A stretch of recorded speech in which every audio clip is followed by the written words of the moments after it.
अस्सलाम वालेकुम viewers, doctor Huma Chishti आपके साथ। आज की वीडियो जो है वो है तो सर्दी के हवाले से। लकीली इस वक्त जो है कुछ सनशाइन थी, कुछ धूप थी, तो मैंने सोचा क्यों ना यहाँ पर ही बैठ के तो आपके लिए वीडियो बनाई जाए। बात करेंगे हम नमूनिया के हवाले से। नमूनिया पे मेरी वीडियो भी मौजूद है और इस बारे में हम सर्दी के हवाले से बातचीत करते रहते हैं।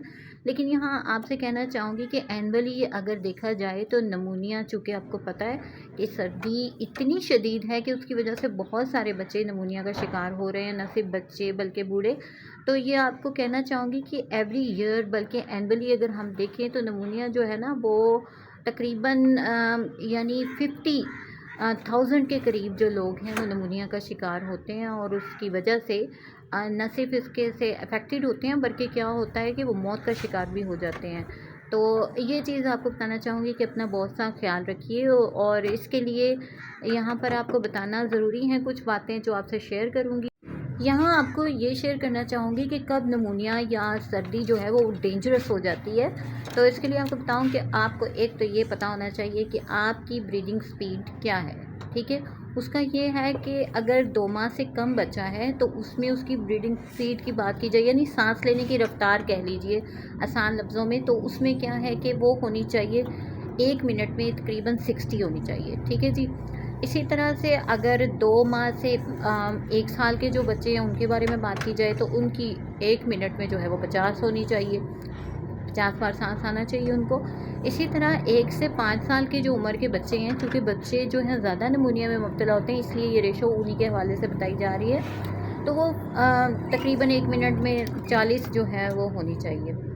तो जो सबसे इम्पोर्टेंट बात ये है कि कौन सी अलामात अगर आप नोटिस करें तो वो लाजमी तौर पे आप उसको जो है डील करें, क्योंकि वो नमूनिया हो सकता है। इसमें पसलियाँ चलना जो आम लफ्ज़ों में कहा जाता है, यानी पसलियों में बच्चों के जो दर्द होता है, और फिर ये कि बच्चों का दूध ना पीना, बच्चे दूध पीना छोड़ देते हैं, इसमें वो कोई खुराक नहीं लेते हैं क्योंकि ली नहीं जा रही होती उनसे। फिर ये है कि गनूदगी का तारी हो जाना और होंठों का नीला पड़ जाना, जिसे डिज़निया कहा जाता है। तो ये वो कंडीशंस हैं जो नमूनिया में देखने में आती हैं, इनको नोटिस किया जाता है। अब बात कर लेते हैं जनरल सी नमूनिया की अलामात की, कि ये सिम्टम्स अगर आप देखें तो ज़रूर ही डॉक्टर से रुजू कीजिए। होम्योपैथिक में इसकी बहुत अच्छी मेडिसिन मौजूद हैं, अगर आप लें तो जो है उससे बिल्कुल ठीक हो जाता है, नमूनिया से बच सकते हैं, सर्दी से बच सकते हैं। तो इसमें यह है कि खांसी का आना, नज़ला हो जाना और बुखार की कैफियत और सांस का दुश्वारी से आना, ये वो 3-4 मेजर अलामात हैं कि जिनसे हम डायग्नोस कर सकते हैं कि नमूनिया हो सकता है। तो जो एहतियाती तदाबीर करने वाली हैं वो ये है कि सर्दी से बचिए, गर्म कपड़ों का इस्तेमाल करें, गर्म खुराक का इस्तेमाल करें, जैसा कि गर्म मशरूबात का इस्तेमाल करें, यखनी वगैरह पिएँ, गर्म दूध को यूज़ करें अपनी डाइट में। और ये कि बच्चों के हवाले से और बूढ़ों के हवाले से गाइड करना चाहूँगी, बल्कि सभी लोग, क्योंकि सर्दी बहुत ज़्यादा हो चुकी हुई है और अभी भी इसके रहने के जो हैं वो इम्कानात हैं। तो उसमें ये है कि उसके लिए करना ये है कि दरवाज़े और खिड़कियाँ स्पेशली बंद रखिए, क्योंकि बहुत ज़्यादा सर्दी जो है उससे एंटर होती है।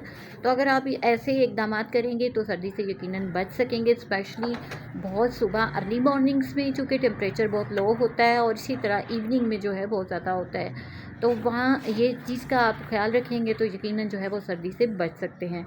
तो आज के लिए इतना ही, मुझे अपनी दुआओं में याद रखिए और किसी नेक्स्ट टॉपिक तक के लिए मुझे इजाज़त दीजिए। अल्लाह हाफ़िज़।